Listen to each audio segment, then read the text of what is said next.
আসসালামু আলাইকুম, সবাইকে অ্যাকাউন্টিং এ স্বাগতম। সামনে যেহেতু এইচএসসি পরীক্ষা আসন্ন, সুতরাং আজকে আমরা HSC second paper specially target করে আমরা এমসিকিউ কোশ্চেন সলিউশন করব, এমসিকিউ বোর্ড কোশ্চেন সলিউশন করব। তো এখানে আমরা অ্যাকাউন্টিং সেকেন্ড পেপারের অষ্টম অধ্যায়টাকে টার্গেট করছি আজকে। অষ্টম অধ্যায় বলতে বোঝানো হচ্ছে তোমাদের যে একটা চ্যাপ্টার আছে মজুদ পণ্যের হিসাব রক্ষণ পদ্ধতি নামে, দেখবা সেই অধ্যায়টা মূলত আজকে আমাদের টার্গেট। হ্যাঁ, লিফু। এর আগে কিন্তু আমরা এই লিফু অধ্যায়ের কিন্তু আমরা দুইটা ক্লাস নিয়েছি, অর্থাৎ একটাতে আমরা বেসিক জিনিসগুলো শিখিয়েছি, থিওরিটিক্যাল কোশ্চেনগুলো পড়াইছি। 2 নম্বর ক্লাসে হচ্ছে আমরা ম্যাথমেটিক্যাল ফাংশনগুলো তোমাদেরকে শিখিয়েছি। তো অলমোস্ট ধরো যে এটার বেসিক বিষয়গুলো আলোচনা করা হয়ে গেছে। তো আজকে হচ্ছে বিভিন্ন বোর্ডে আসা এই চ্যাপ্টারের কোশ্চেনগুলো আমরা একটু সমাধান করব। এবং তোমরা আগের ক্লাসটা করো কিংবা না করো, ক্লাসে যদি থাকো তাহলে একটা জিনিস উপলব্ধি করতে পারবে যে আসলে এই এমসিকিউ সম্পর্কে বা এমসিকিউ গুলোতে তোমার প্রস্তুতির অবস্থা কেমন সেটা সম্পর্কে একটা ভালো আইডিয়াই তুমি পেতে পারো আজকের ক্লাস থেকে। সো আমি আশা করব সবাই ল্যাপটপটা শেয়ার করে দিবা এখন পর্যন্ত যারা যুক্ত হয়েছে ক্লাসে, কারণ হচ্ছে তোমাদের নোটিফিকেশন গুলো আমরা টাইমলি পৌঁছাইতে পারতেছি না। এটা একটা সমস্যার কারণে দেখা যায় যে তোমরা ক্লাসগুলো করো না।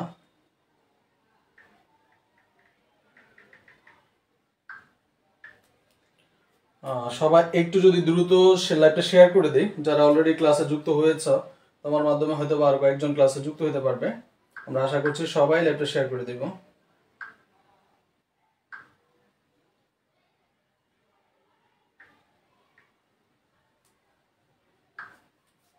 এবং আমি পিডিএফ শিটটা তোমাদেরকে দিয়ে দিব, অর্থাৎ যেই পিডিএফ শিটটা দিয়ে আজকে আমি ক্লাসটা নিব এখন, সেই শিটটা আমি তোমাদেরকে আবার ক্লাস শেষে আমি আপলোড করে দিয়ে দিব, অর্থাৎ ওটা তোমরা ওখান থেকে বোর্ডের কোশ্চেনগুলো সলভ করতে পারবা।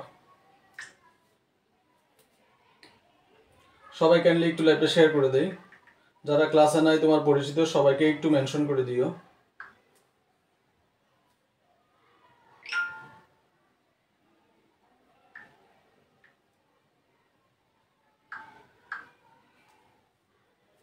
আবার এডমিশন ক্যান্ডিডেট যারা আছো তোমরাও চাইলে ক্লাসটা কিন্তু কন্টিনিউ করতে পারো। যারা এডমিশন ক্যান্ডিডেট আছো তোমরাও ক্লাসটা কন্টিনিউ করতে পারো। সবাই কাইন্ডলি একটু লাইভটা শেয়ার করে দেই, আমরা একটু দ্রুত শেয়ার করি।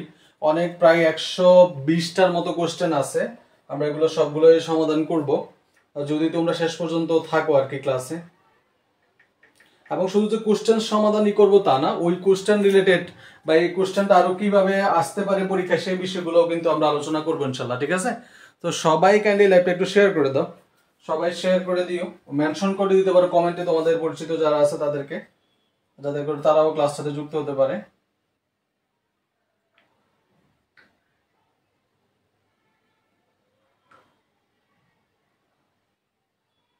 আমরা একটু সময় নিব। হ্যাঁ, আমাদের সমস্যার ব্যাপারে আশা করি তোমরা সবাই অবগত আছো কি সমস্যার মধ্যে দিয়ে আমরা যাচ্ছি আসলে। তো সেদিক থেকে সবার সহযোগিতা কামনা করছি।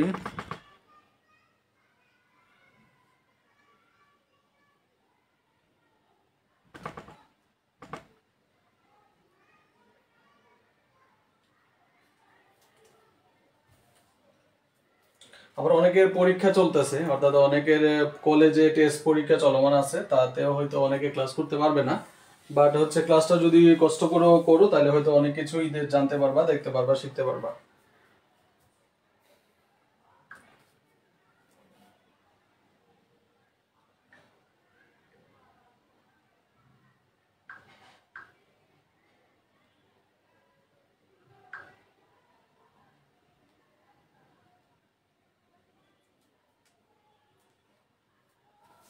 আচ্ছা, ইতিমধ্যে যারা যুক্ত হয়েছো একটু রেসপন্স করি আমরা, কে কোন ব্যাচের থেকে আসো। আর হচ্ছে আমাদের ক্লাস তো আজকে টার্গেট দেখা যাচ্ছে যেহেতু অ্যাকাউন্টিং সেকেন্ড পেপার, তাহলে এইচএসসি 25-26 ব্যাচে যারা আসো তোমাদের জন্য, তোমরা যদি একটু অ্যাক্টিভ না হয়, তোমরা যদি ক্লাসগুলো অ্যাক্টিভ না করো তাহলে ক্লাসগুলো কন্টিনিউ করা যাবে না। চ্যাপ্টারটার নাম হচ্ছে মজুদ পণ্যের হিসাব রক্ষণ পদ্ধতি। মজুদ পণ্যের হিসাব রক্ষণ পদ্ধতি এই অধ্যায়টার উপরে আমরা আজকে আমাদের এমসিকিউ গুলো স্যার আর্থিক বিবরণীর 14টা ক্লাস করেছি, বাকিগুলো আর করাবেন না? হ্যাঁ করাবো, আমরা তো আসলে এতদিন রেগুলার ক্লাস নিতে পারি না বিভিন্ন সমস্যার কারণে। এখন থেকে আমরা রেগুলার, আমরা তোমাদের জন্য একটা রুটিন পাবলিশ করছি, সেই রুটিন অনুযায়ী ক্লাসগুলো হবে। এবং আমরা অ্যাকাউন্টিং এমসিকিউর দিকে একটু ফোকাস করব, যেহেতু সামনে এইচএসসি পরীক্ষা, তাই এমসিকিউ গুলো একটু কন্টিনিউ করার চেষ্টা করবো। সব একটু যা যা জায়গা থেকে ল্যাপটপ একটু শেয়ার করি, আমাদের বিভিন্ন গ্রুপগুলো আছে এই গ্রুপগুলোতে শেয়ার করতে পারো, কারণ শেয়ার না করলে আসলে নোটিফিকেশন না পৌঁছালে কিন্তু আসলে পোলাপানগুলো অ্যাড হইতে পারতেছে না। অনেকে হয়তো জানেই না ক্লাস যে হচ্ছে, তো আমরা কিন্তু একটা ফিক্স রুটিন দিচ্ছি, সেই রুটিনটা তোমরা অনুসরণ করতে পারো। সেই রুটিন অনুযায়ী কিন্তু আমরা তোমাদের ক্লাসগুলো কন্টিনিউ করবো ইনশাল্লাহ, ঠিক আছে? তো আজকের এই অষ্টম অধ্যায়ের আমরা হচ্ছে একটা পিডিএফ থেকে মূলত এই প্রবলেমগুলো সলভ করার চেষ্টা করব।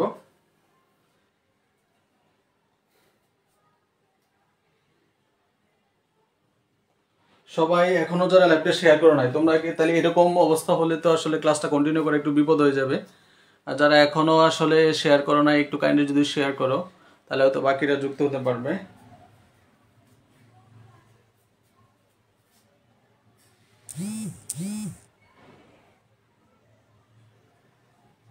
একটু কাইন্ডলি সবাই একটু ল্যাপটপ শেয়ার করে দেই।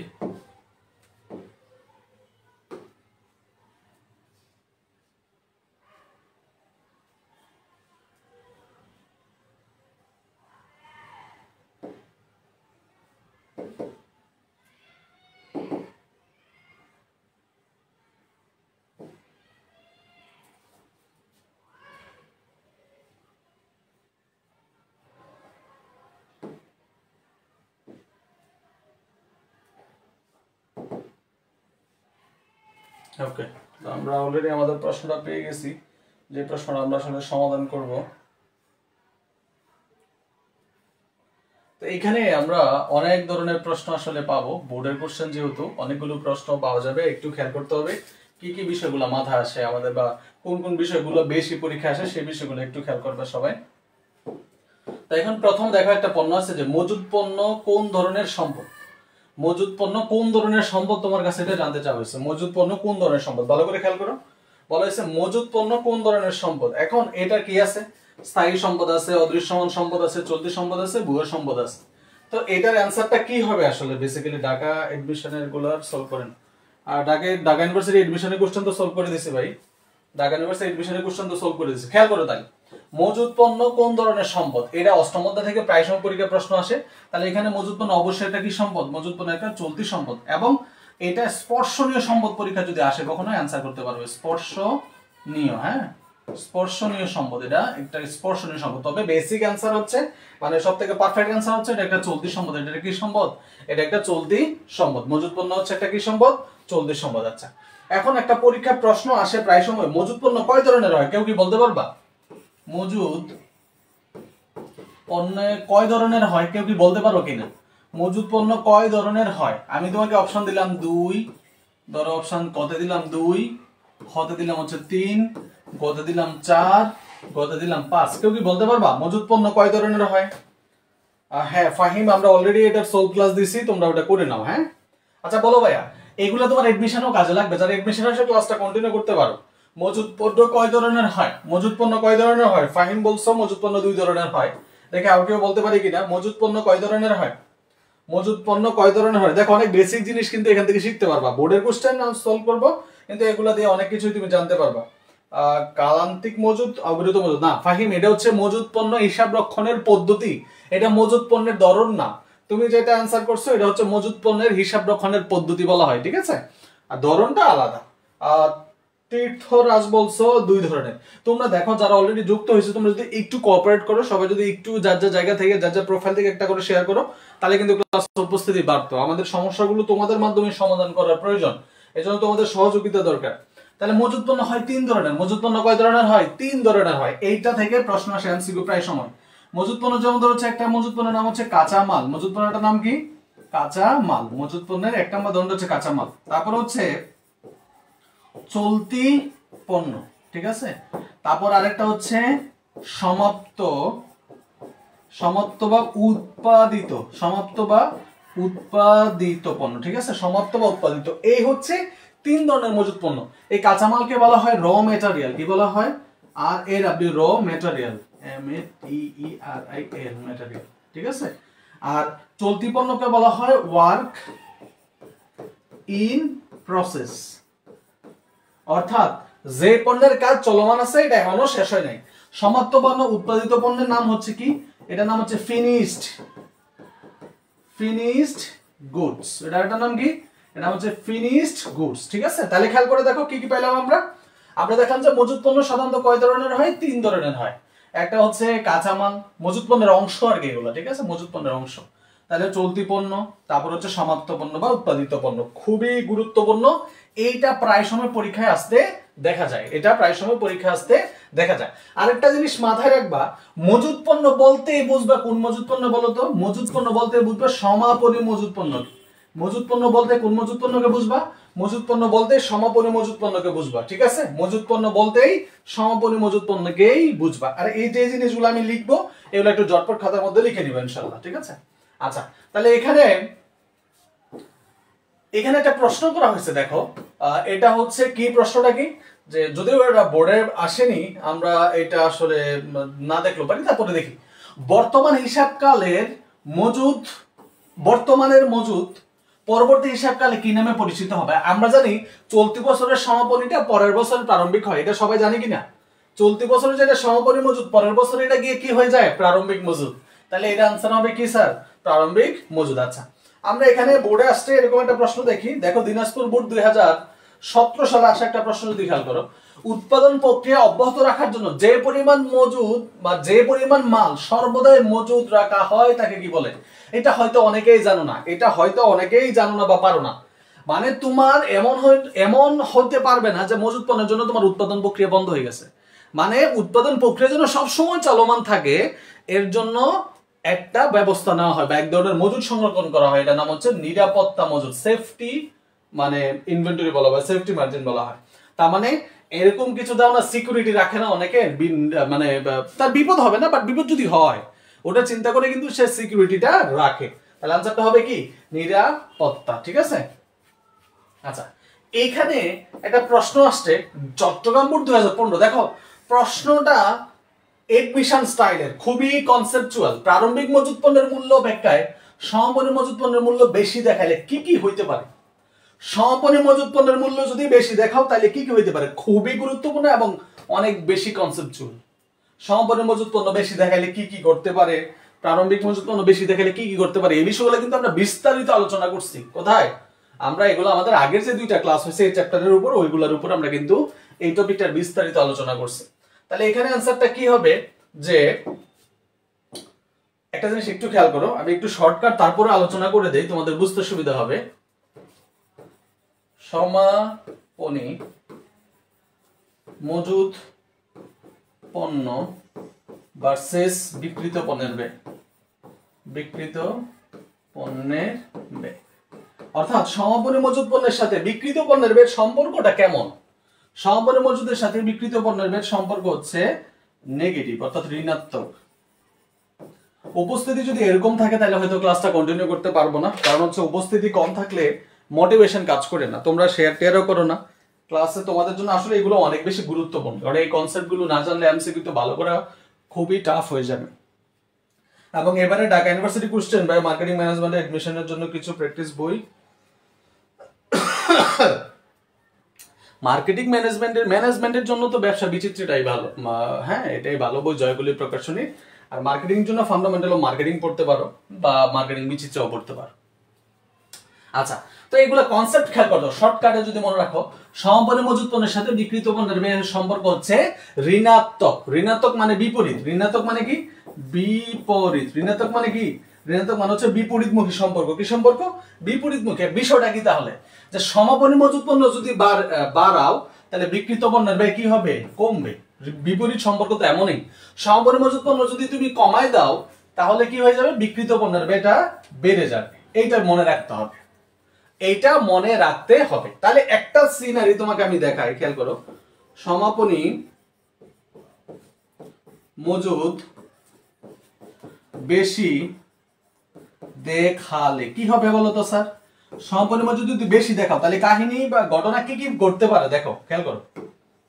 1 নাম্বার, তাহলে সমাপনী মজুদ বেশি দেখাইতেছো, তাহলে বিক্রিত পণ্যের ব্যয় কি হবে? বিক্রিত পণ্যের ব্যয় হবে কম। তাহলে প্রথম কাজ, বিক্রিত পণ্যের ব্যয় কম।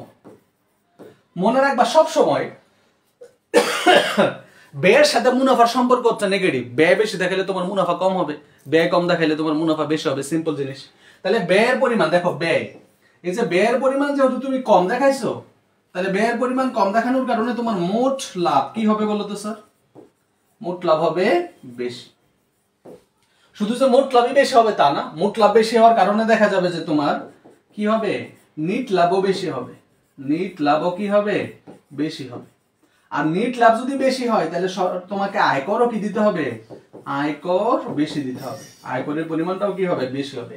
ওদিক দিয়ে আরেকটা কাহিনী ঘটবে, সেটা হচ্ছে এই যে সমপরি মজুত পণ্য তুমি বেশি দেখাইলা, এই সমপরি মজুত তো নিজে একটা কি সম্পদ, নিজে একটা চলতি সম্পদ, নিজে একটা কি সম্পদ, চলতি সম্পদ। তার মানে কি হবে বলতো, চলতি সম্পদ কি দেখাবে, চলতি সম্পদ বেশি দেখাবে, চলতি সম্পদ বেশি দেখাবে। তাহলে এই ঘটনাগুলোর যে কোনোটাই আসলে কি করতে পারে, ঘটতে পারে। খুবই কনসেপচুয়াল, খুবই কনসেপচুয়াল, এই বিষয়গুলো জানতে হবে। মানে এডমিশনও কিন্তু এখান থেকে প্রশ্ন চলে আসে। তাহলে দেখো আলটিমেটলি কি হচ্ছে, সমপরি মজুত পণ্য বেশি দেখালে আমার লাভটা বেশি হচ্ছে। লাভ কি হচ্ছে, লাভ বা মুনাফাটা বেশি হচ্ছে, সম্পদ বেশি দেখাচ্ছে। তাহলে যদি বেশি দেখালে যদি এটা হয়, তাহলে কম দেখালে তার উল্টা হবে। বেশি দেখালে যদি এরকম হয়, কম দেখালে তার কি হবে, কম দেখালে তার উল্টা হবে, সিম্পল জিনিস, এটা অবশ্যই বুঝতে হবে। তাহলে এখানে आंसर কি হবে বলো, তাহলে এখানে आंसर কি হবে, সমপরি মজুত পণ্য কি দেখালে বলছে, বেশি। তাহলে বেশি দেখালে বিক্রিত পণ্যের ব্যয় কম, মুনাফা বেশি হয়। মুনাফা কি হয়, বেশি হয়, যে মুনাফা বৃদ্ধি পায়, এটাই উত্তর। মুনাফা বৃদ্ধি পায়, এটাই কি হবে, সঠিক উত্তর হবে কি, মুনাফা বৃদ্ধি পায়। সঠিক উত্তর কি হবে, মুনাফা বৃদ্ধি পায়। সাজেস্ট, আমি কি বুঝাইতে পারছি আপনাদেরকে? যারা আছেন ক্লাস, আপনারা কি বুঝতেছেন? এই কি খবর আয়ান,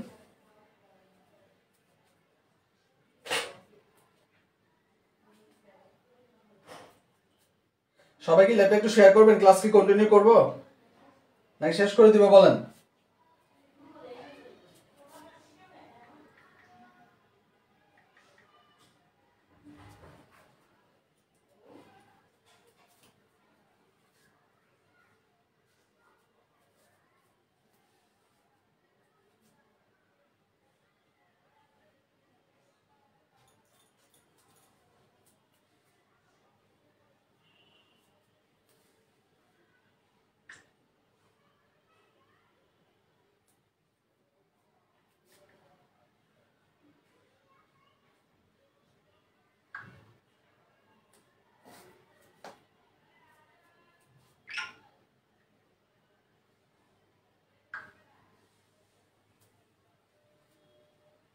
আচ্ছা, একজন রেসপন্স করলেন, ওকে।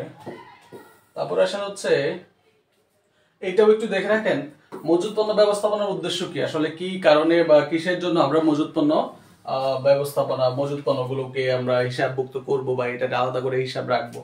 তো এটার কারণ হচ্ছে মজুত পণ্যের পরিমাণ কাম্য স্তরে রাখা। কাম্য স্তর মানে ঠিক আমার যতটুকু প্রয়োজন সেই লেভেলে রাখা, যতটুকু আমার দরকার সেই অবস্থানে রাখা, সেই পর্যন্ত রাখাটাকে বলা হচ্ছে কাম্য স্তরে রাখা। হ্যাঁ, আচ্ছা, এই প্রশ্নটা একটু গুরুত্বপূর্ণ, এই প্রশ্নটা একটু দেখো, এটা পরীক্ষা আসছে। মজুত পণ্য এক প্রকার, মজুত পণ্য এক প্রকার কি সম্পদ, চলতি সম্পদ। আমি বলে দিয়েছিলাম একটু আগে, 1 নম্বর প্রশ্নটা সলভ করছে এটা দিয়ে। মজুত পণ্য কখনো স্থায়ী সম্পদ হতে পারে না, মজুত পণ্য কখনো কি হবে না, স্থায়ী সম্পদ হবে না। তাহলে মজুত পণ্য হচ্ছে একটা স্পর্শনীয় সম্পদ। একটু আগে একেবারে ফার্স্টে যে কোশ্চেনটা সমাধান করছি ওখানে কিন্তু আমি দুইটা পয়েন্ট বলছি। তাহলে মজুত পণ্য হচ্ছে একটা চলতি সম্পদ, মজুত পণ্য হচ্ছে একটা স্পর্শনীয় সম্পদ, ঠিক আছে? তাহলে आंसर হচ্ছে 1 আর 3। তাহলে 1 আর 3 হচ্ছে খতে, তাহলে খ হচ্ছে আমাদের সঠিক উত্তর।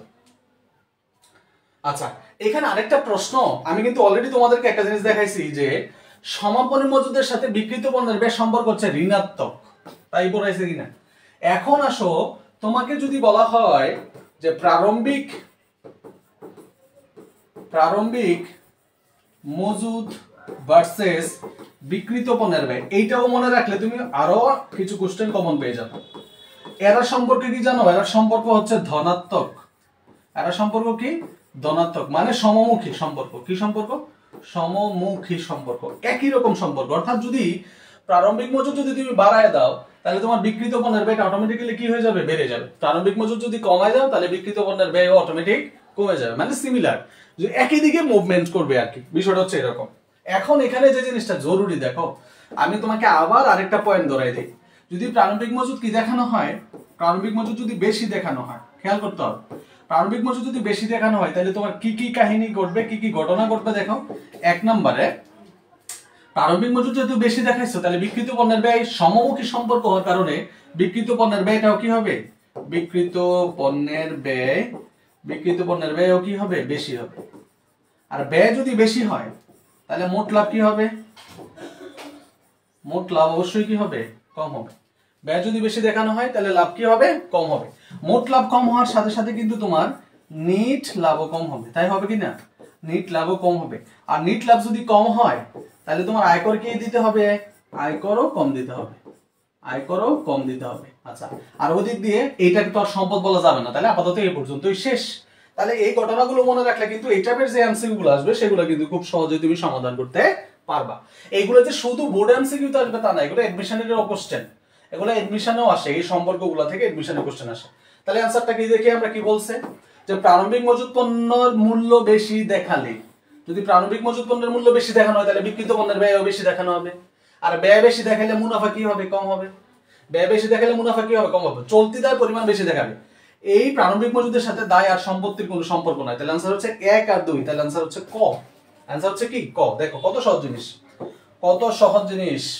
এই যে সম্পর্ক কতবার আসছে সিলেট বোর্ড 2017, এই সম্পর্কগুলো থেকে তুমি একটা প্রশ্ন কমন পেয়ে যাচ্ছ, এই সম্পর্কগুলো থেকে তুমি প্রশ্ন কমন পেয়ে যাচ্ছ। দেখো 10 নম্বর বলছে সমপরিমাণ মজুদ পণ্য বৃদ্ধির ফলে, অর্থাৎ সমপরিমাণ মজুদ যদি বেশি দেখানো হয় তাহলে বিক্রিত পণ্যের ব্যয় কি হবে, কম। তাহলে বিক্রিত পণ্যের ব্যয় হ্রাস পায়, এই যে 1 নম্বর এটাও। তাহলে ব্যয় যদি হ্রাস পায় তাহলে মুনাফা বৃদ্ধি পায়, কি পায়, মুনাফা বৃদ্ধি পায়, মুনাফা বৃদ্ধি পায়। নিট ক্রয় বৃদ্ধি পাওয়ার সাথে কোনো সম্পর্ক নেই, তাহলে आंसर হচ্ছে 1 আর 2, অর্থাৎ উত্তর হচ্ছে ক। 1 আর 2 উত্তর হচ্ছে কি ক। দেখো খালি সম্পর্কগুলো, এই যে সম্পর্কটা তোমাকে আমি লিখাইলাম, প্রারম্ভিক মজুদের সাথে বিক্রিত পণ্যের ব্যয় সম্পর্ক হচ্ছে ধনাত্মক, বেশি হইলে যা হয় কম হইলে তার উল্টো হবে। আমরা এদিক দিয়ে আরেকটা পড়াইছি যে সমাপনী মজুদের সাথে বিক্রিত পণ্যের ব্যয় সম্পর্ক হচ্ছে ঋণাত্মক, মানে বিপরীতমুখী। তাহলে বেশি হইলে যা হবে কম হইলে ঠিক তার উল্টো হবে। তাহলে এই দুইটা পয়েন্ট থেকেই দেখা যাবে যে অনেকগুলো প্রশ্ন তুমি আসলে কমন পেয়ে যাচ্ছ পরীক্ষায়।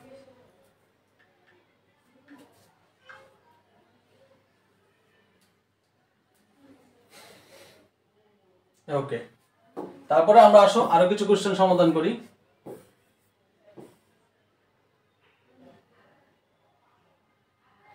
এটা খুবই গুরুত্বপূর্ণ একটা প্রশ্ন যে মজুদ পণ্য মূল্যায়নের ক্ষেত্রে কোন পদ্ধতি, মানে কোন নীতি অনুসরণ করা হয়। মজুদ পণ্য মূল্যায়নের ক্ষেত্রে কোন নীতি অনুসরণ করে, এটা অনেকে জানো, রক্ষণশীলতা নীতি অনুসরণ করা হয়। কোন নীতি, একটা বিষয় আছে না যে মজুদ পণ্যের ধরো দুইটা ভ্যালু দেওয়া আছে, মজুদ পণ্যের দুইটা ভ্যালু দেওয়া আছে, একটা হচ্ছে ক্রয় মূল্য আর একটা ধরো হচ্ছে বাজার মূল্য। একটা ক্রয় মূল্য আর একটা কি বাজার মূল্য। তাহলে দুইটার মধ্যে আমি কোনটা নিব, অবশ্যই কমটা নিব। কোনটা নিব, কমটা নিব। এখন কমটা নিব কেন, কে আমাকে শিখাইছে যে কমটা নিতে হবে, এটা আমাকে বলে দিয়েছে এই রক্ষণশীলতার নীতি।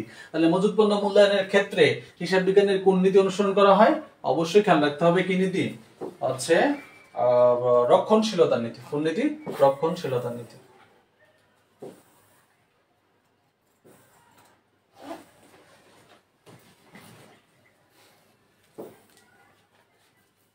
আচ্ছা, নিত্য কালান্দিকের একটা বিষয় আছে, তোমরা যারা এই চ্যাপ্টারটা পড়ছো তারা জানো, নিত্য কালান্দিকের একটা ভালো একটা বিষয় কিন্তু আছে। আচ্ছা, 37 নম্বর প্রশ্নটা যদি একটু খেয়াল করি, খুবই গুরুত্বপূর্ণ একটা প্রশ্ন। কি বলা হয়েছে যে FOB এর পূর্ণরূপ কি, FOB, FOB এটার পূর্ণরূপটা কি, ফ্রি অন বিল না, কখনো হইতে পারে না। ফ্রি অন বোট না, বোট না, এটা free on board, free on board. খেয়াল রাখতে হবে ফ্রি অন বোর্ড, অন্য কিছু আনা যাবে না। Free, free on BOARD, not boat, BUAT, এটা হবে না, হবে বোর্ড। ফ্রি অন বোর্ড কি হবে, ফ্রি অন বোর্ড হবে, ফ্রি অন বোর্ড। ঠিক আছে। আচ্ছা, তারপরে এগুলো আমরা আলোচনা করে ফেলছি, একেবারে প্রথম দিকে আমরা এই ব্যাপারগুলো আলোচনা করছি। এই প্রশ্নটা জরুরি এটা জানা যে প্রাপ্য হিসাব থেকে অর্থপ্রাপ্তির সময়ে বিক্রেতা কিছু টাকা ছাড় দিলে ওটাকে কি বলা হয়, এটাকে কারবারি বার্তা হবে নাকি নগদ বার্তা হবে। খুবই গুরুত্বপূর্ণ, সবসময় খেয়াল রাখবা। টাকা পাওয়া কিংবা দেওয়ার সময় যে বার্তার উৎপত্তি হয়, টাকা পাওয়া কিংবা দেওয়ার সময় যে বার্তার উৎপত্তি হয়, এটা অবশ্যই অবশ্যই নগদ বার্তা। এটা অবশ্যই কি বার্তা, এটা অবশ্যই নগদ বার্তার সাথে সম্পৃক্ত। যদি ক্রয় বিক্রয়ের সাথে সম্পৃক্ত থাকতো তাহলে হয়ে যেত কি বার্তা, তাহলে হয়ে যেত হচ্ছে তোমার কারবারি বার্তা। একটা প্রশ্ন আসে ম্যাথমেটিক্যাল, এখান থেকে একটা ব্যাপার আসে। 14 নম্বর প্রশ্ন যদি একটু খেয়াল করো, বলছে 14 জুলাই 2014 তারিখে ধারে বিক্রয় হচ্ছে 750 টাকা।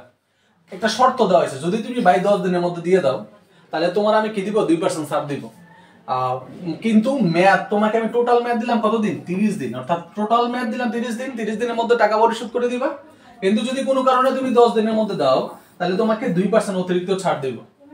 এখন বলতেছে 16 জুলাই তারিখে 50 টাকার পণ্য ফেরত আসলো, তার মানে আমি পণ্য ক্রয় করছিলাম 750 টাকা, তার মধ্যে 50 টাকার পণ্য ফেরত দিয়ে দিলাম, তাহলে থাকতেছে আমার 700 টাকা।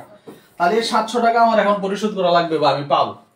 বলতেছে 23 জুলাই 2010 তারিখে প্রাপ্য হিসাব হতে কত টাকা পাওয়া যাবে। খেয়াল করতে হবে, বিক্রি করছি 14 জুলাই, টাকা পাইতেছি 23 জুলাই, তাহলে 23 থেকে 14 বাদ দাও, 23 মাইনাস 14 বাদ দাও, তাহলে 23 থেকে যদি 14 চলে যায় তাহলে কত থাকতেছে আমাদের এখানে, 6 3 9, তাই না?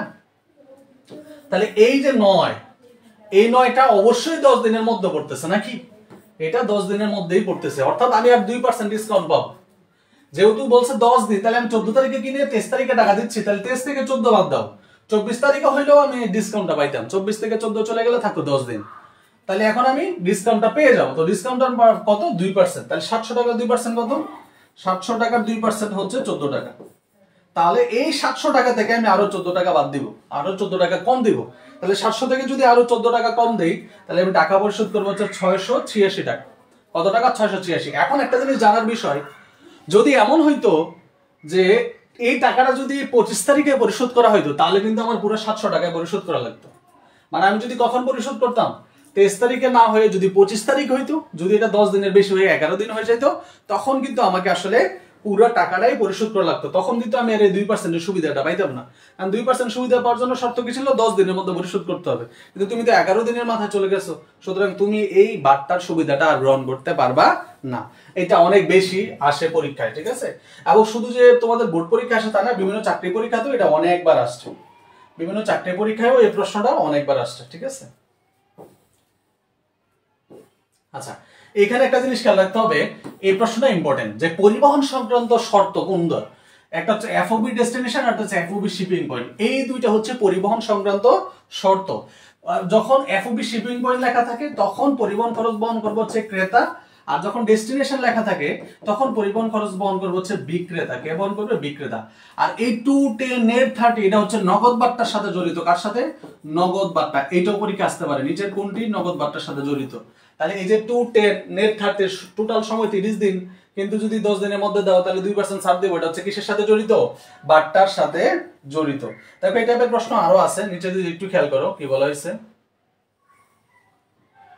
45 নম্বর প্রশ্নটা কি বলছে যে 15/1, তার মানে 15 দিনের মধ্যে পরিশোধ করলে 1% বার্তা দিবা, আর টোটাল মেয়াদ হচ্ছে 45 দিন। দ্বারা কি বোঝায়? এটা বোঝানো হচ্ছে যে 15 দিনের মধ্যে পরিশোধ করলে 1% বার্তা পাওয়া যাবে, সত্য কথা। 45 দিনের মধ্যে পাওনা পরিশোধ করলে 1% বার্তা পাওয়া যাবে, এটা মিথ্যা কথা। 45 দিনের মধ্যে অবশ্যই টাকা পরিশোধ করতে হবে। 1 আর 3, 45 দিন হচ্ছে টোটাল মেয়াদ, এর মধ্যে অবশ্যই টাকা পরিশোধ করতে হবে। আর যদি টাকাটা আমি 15 দিনের মধ্যে পরিশোধ করি তাহলে আমি 1% ডিসকাউন্ট পাবো। তাহলে এইটাই হচ্ছে আমার সত্য ঘটনা। তাহলে আনসার হচ্ছে 1 আর হচ্ছে 3, খ নাম্বার। তাহলে দেখো এই যে এই শর্ত থেকে কতগুলো প্রশ্ন আসছে। তাহলে একটু আগে আমি তোমাকে বলে দিছি, যখন ডেস্টিনেশন লেখা থাকবে তখন ভাড়া পরিশোধ করবে হচ্ছে বিক্রেতা। কে পরিশোধ করবে? বিক্রেতা পরিশোধ করবে। কে পরিশোধ করবে? টাকা পরিশোধ করবে হচ্ছে বিক্রেতা। এখন বিক্রেতা মানে কে? বিক্রেতা মানে হচ্ছে পাওনাদার। বিক্রেতা মানে কি? বিক্রেতা মানে হচ্ছে পাওনাদার পরিশোধ করবে। বিক্রেতা মানে হচ্ছে পাওনাদার, পাওনাদার পরিশোধ করবে। তাহলে এখানে অনেক প্রশ্ন আছে, মানে অসংখ্য প্রশ্ন আছে, যে প্রশ্নগুলো আমাদের বোর্ডে আসে, পাশাপাশি হচ্ছে আমাদের এডমিশন এবং হচ্ছে আমাদের কি বলে বোর্ড এমসিকিউ সবগুলোতেই পরীক্ষায় পাওয়া যায়। কিন্তু তোমাদের উপস্থিতি আজকে খুবই কম, তাই ক্লাসটা বেশিক্ষণ কন্টিনিউ করবো না। এখানে আরেকটা প্রশ্ন দেখে একটু আমি ক্লাসটা শেষ করবো, সেটা হচ্ছে 72 নম্বর প্রশ্ন, যদি একটু খেয়াল করো। 72 নম্বর প্রশ্ন বলা হয়েছে আর্থিক হিসাব বিজ্ঞান মজুত পণ্য মূল্যায়ন করা হয় না, এটা না। 73 নম্বর, মজুত পণ্য মূল্যায়নের ক্ষেত্রে আইএস কোনটা অনুসরণ করা হয়? খেয়াল রাখতে হবে, মজুত পণ্য মূল্যায়নের সাথে IAS 2 জড়িত। মজুত পণ্য মূল্যায়নের সাথে কি জড়িত? মজুত পণ্য মূল্যায়নের সাথে IAS 2 জড়িত। মজুত পণ্য মূল্যায়নের সাথে IAS 2 জড়িত। মজুত পণ্য মূল্যায়নের সাথে IAS 2 জড়িত। সবাই একটু যদি আমাদের পেজগুলোতে যদি একটু যদি তোমরা কি হতা অ্যাক্টিভ থাকতে, তাহলে কিন্তু এইভাবে তোমাদের প্রত্যেকটা চ্যাপ্টার ওয়াইজ কিন্তু আমরা এই এমসিকিউ ক্লাসগুলো নিতাম। এবং এই যে দেখো প্রত্যেকটা প্রশ্নের যখন ব্যাখ্যা দিচ্ছি, এই বিষয়গুলো কিন্তু আসলে তুমি চাইলেও বলতে পারবে না, দীর্ঘদিন তোমার আসলে মনে থাকবে। এবং এখানে কিন্তু এই চ্যাপ্টারগুলো থেকে কিন্তু সৃজনশীল ম্যাথ আসে একসাথে দুইটা, এরকম একটা সৃজনশীল ম্যাথ দিয়ে দেয় এবং এখান থেকে দেখা যায় কি একসাথে সৃজনশীলের দুইটা তিনটা ম্যাথ দেয়। আমরা কিন্তু এর আগে যে দুইটা ক্লাস করেছি ওখানে কিন্তু আমরা তোমাদেরকে এগুলো শিখাইছি যে কিভাবে এই ম্যাথগুলো কন্টিনিউ করতে হয়, কিভাবে এই ম্যাথগুলো করতে হয়, লিফু ফিফুর এগুলো কিন্তু আমরা এর আগের ক্লাসে তোমাদেরকে শিখাইছি। তো ক্লাসগুলো করলে আসলে মানে লাভ হওয়ার সম্ভাবনাই অনেক বেশি। তো উপস্থিতি যদি কম থাকে তখন কিন্তু আসলে মোটিভেশন কাজ করে না। তো আশা করছি তোমরা পরবর্তী ক্লাসগুলোতে একটু অ্যাক্টিভ হবে, এটা তোমাদের ভালোর জন্যই।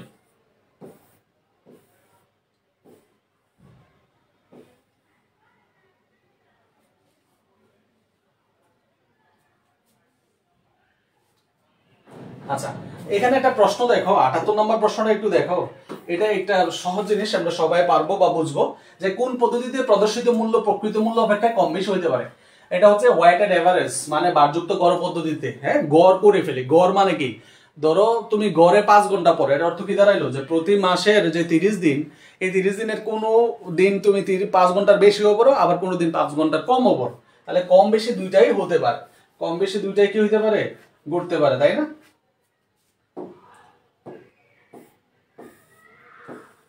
তো আসলে অনেকগুলো এমসিকিউ আমরা সমাধান করলাম, আরো সমাধান করতাম যদি তোমাদের উপস্থিত থাকতো। তাহলে আরেকটা এমসিকিউ সলভ করে শেষ করব।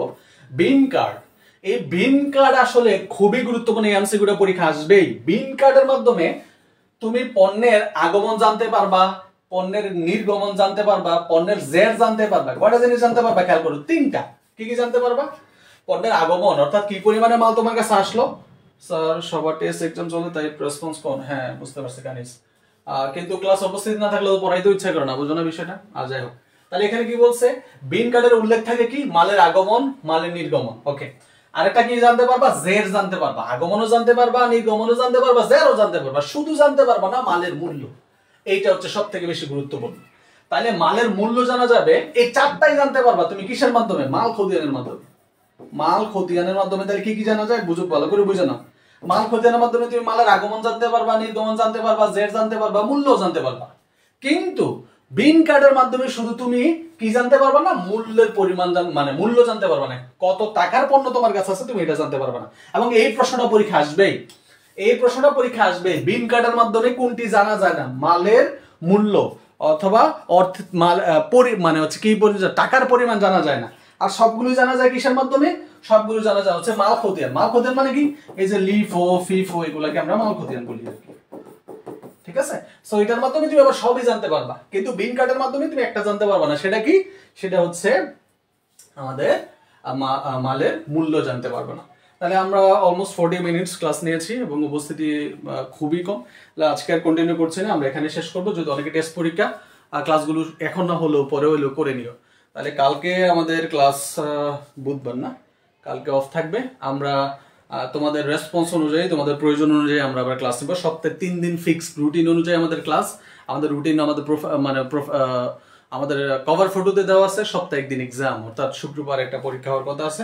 পরীক্ষাটি যথারীতি অনুষ্ঠিত হবে ইনশাল্লাহ। এবং তোমরা যারা এইচএসসি 25-26 ব্যাচের স্টুডেন্ট আসছো, ঢাকা ইউনিভার্সিটিতে আমরা অ্যাকাউন্টিং কোশ্চেনটা সলভ করছি। এটা হচ্ছে আমাদের এমসিকিউ প্লাস রিটেন দুইটাই। একটু কষ্ট করে যদি প্রশ্নটা সলভ করো তাহলে তুমি বুঝতে পারবা যে তোমার এই লেভেলে তুমি কতটুকু প্রিপেয়ার ঢাকা ইউনিভার্সিটি এডমিশন টেস্টের জন্য। এবং এবারের প্রশ্ন একেবারেই বেসিক থেকে আসছে, ম্যাথ আসছে হয়তো 2টা বা 3টা, আর যেই ম্যাথ আসছে এগুলো খুবই ইজি ম্যাথ আসছে। ম্যাক্সিমাম প্রশ্ন আসছে একেবারে বেসিক অ্যাকাউন্টিং থেকে। এই যে আজকের ক্লাসে যা পড়াইলাম এগুলো কিন্তু বেসিক জিনিস, তাই না? সো এই বেসিকটা জানতে হবে। আমাদের অলরেডি একটা এমসিকিউ বেস চলমান আছে, এটা আমরা শেষ করে দেবো কয়েকদিনের মধ্যে। শেষ করে ইনশাল্লাহ আমাদের পেজটা যদি আরেকটু ফুল রিদমে আসে তখন আমরা আবার একটা এমসিকিউ বেসিক কোর্স ওপেন করবো, যেখানে তুমি একেবারে এই বেসিক জিনিসগুলো থেকে অ্যাডভান্স পর্যন্ত জানতে পারবে। তো সবাই আজকে এই পর্যন্তই থাকো, ভালো থাকো, সুস্থ থাকো, অ্যাকাউন্টিং এর সাথে থাকো। শুক্রবার একটা পরীক্ষা হওয়ার রুটিন রয়েছে, রুটিন অনুযায়ী আমরা পরীক্ষা নিব ইনশাল্লাহ। এবং তোমরা যদি ক্লাস করতে চাও, যেহেতু টেস্ট পরীক্ষা চলমান আছে, তাহলে আমরা আগামী 2 দিনে যে কোনো একদিন ক্লাস দিতে পারি। সো অ্যাকাউন্টিং আওয়ারের সাথেই থাকো, অ্যাকাউন্টিং আওয়ার ফেসবুক পেজে একটু কানেক্টেড থাকার চেষ্টা করো, তাহলে লাইভ নোটিফিকেশনগুলো যথা নিয়মে পেয়ে যাবো। আসসালামু আলাইকুম।